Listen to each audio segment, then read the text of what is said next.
Hello guys, sila mga kamangyan, good morning. Andito naman tayo sa rooftop at ating bibisitahin uli yung ating ubas na nasa paso. Yan. At ngayon guys, mga kaubas, ay nilagyan ko na siya ng balag.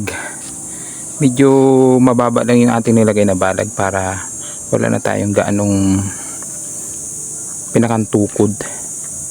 Parang yung sanga niya ay pagagapangin na lang natin dyan, hindi na siya aakyat pa uli sa parang pinakantukod niya o yung gapangan niya. At least diretso na siyang gagapang dito sa ating trellis. Mababa lang yung trellis na ginawa ko. Yan. At least yung puno ng ubas ay di ba pinutol natin, matanda na yung puno ng ubas, matibay na siya. Kaya okay lang na mababa lang yung ating trellis. Saka syempre mahirap pag mababa yung ating trellis, pero okay lang sa akin. Pero pag mag-pruning tayo, mas okay kasi dito lang sa baba lang siya. Saka yung bunga niya ay medyo tago, iwas dun sa mga ibon, kainin ng mga ibon yung pag nagbunga siya. Okay, at least makakapasok naman tayo dito pag tayo nag-pruning. Ayan, ito na ang ating update dito sa ating ubas na nasa paso. Yan, napaka healthy pa rin ang kanyang mga pagtubo. Yan. Ilang weeks na to? 2 weeks, mga 20 days siguro na to, hindi ko natanda. At guys, napansin ko ito, tingnan nyo, halos sa dalawang niya ay parehas sanga siya, magkabila. Ngayon lang ako nakakita ng ganito, yung bang dito is nagsanga siya, tapos dito rin kabilaan yung sanga siya.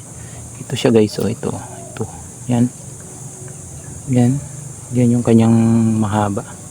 Titingnan natin, patutuloy natin. Di ba pag ganyan sana ay tendril ang lalabatos, o kaya ay yung bulaklak niya, siya ay magbubulaklak sana, kaso hindi siya natuloy. Pero naging sanga siya. Ibig sabihin dalawa yung nodes niya, o ito ay dahon dapat. Pero may dahon siya dun sa kabila ito dapat ay tendrils yung ganyan yung ganito, pero naging sanga siya. Yan, titingnan natin kung anong mangyayari dito. Ayan, kabilaan yung kanyang sanga. Ayan, ito napaka healthy nung pagkatubo nito. Halos na siya, malapit na siya sa pencil size kaagad. Taba nung kanyang pagkasibol.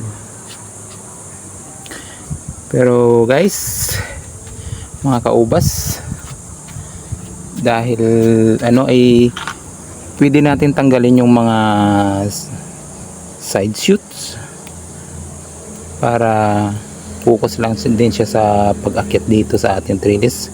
Kahit mababa ay tanggalan din natin, tapos para gumanda yung ating mga sanga,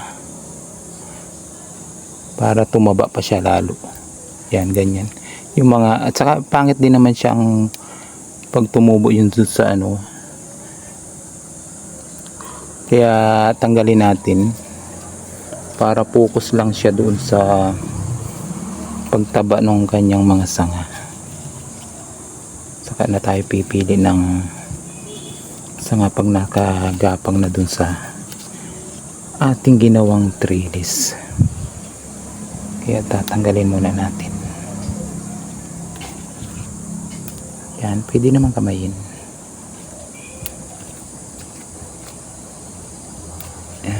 bawas tayo. Halos kasi lahat ng dahon niya ay may tumubo na sanga.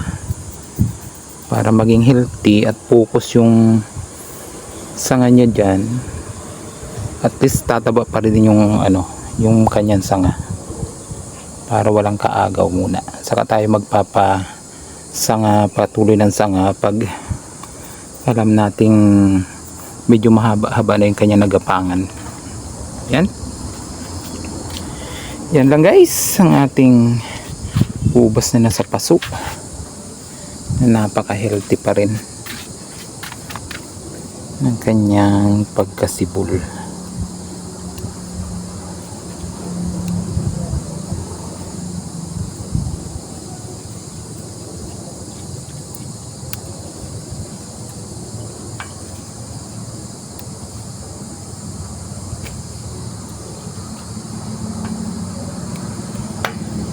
Ayan na guys ang ating ubas na sa paso update. Yan, sana mapabunga ulit natin ng marami. Yan. Yan. At saka maya maglalagay din tayo ng ginayat na puno ulit ng saging, kasi yung mga nilagay natin ay medyo tuyo na. Ayan guys, meron na rin tayong ginayat na puno ng saging, kaya lalagyan natin ulit sila, kasi yung nilagay natin dito medyo tuyo na, wala ng mga katas, kaya ready na ulit natin siyang lagyan. Kung ito ngang yung katas ng puno ng saging, iba na balita na yung nakakapagpagaling sa tao, nakakapagtanggal ng sakit o high blood yata yun na balita. Dito pa kaya sa ating ubas, siguradong meron ding benepisyo siyang nakukuha na sustansya.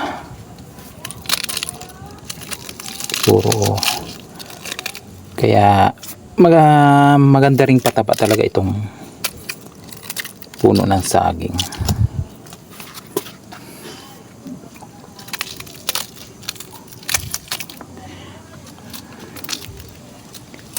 Ayan lang guys, salamat ulit sa inyong panonood, sa inyong walang sawang panonood, lalo na dun sa mga sumusubaybay dito sa aking ubas na nasa paso na buhat nung nilipat natin ulit dito sa rooftop. Thank you sa inyong panonood. Sana huwag kayong magsawang subaybayan ito, abangan nyo hanggang sa kanyang pagbunga. And thank you talaga. Thank you sa inyong panonood. Kahit 2 years na tayo, magti 3 years na, ay hindi pa rin na-monetize sa YouTube. Okay lang, basta at least may napapanood kayo at may natutunan kayo sa aking mga video. Maganda sana kung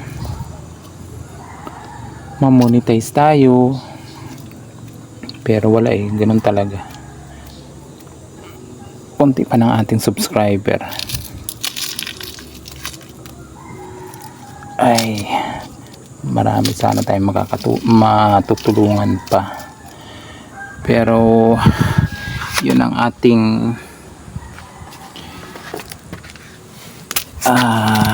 kapalaran sa YouTube. Ang 3 years na hindi pa rin na-monetize, hindi pa rin naabot ang 1,000 subscriber. Kaya tuloy lang, at least masaya tayo doon sa ating ginagawa.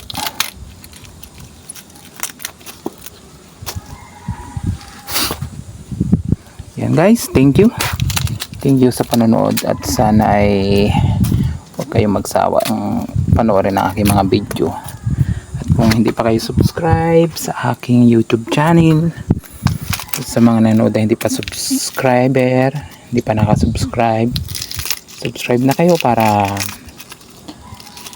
masubaybayan nyo pa itong aking ubas na nasa paso, para pag may video uli akong nilabas tungkol dito sa ating ubas sa paso ay di mapapanood nyo agad. And guys, thank you. Salamat sa panonood. Bye bye.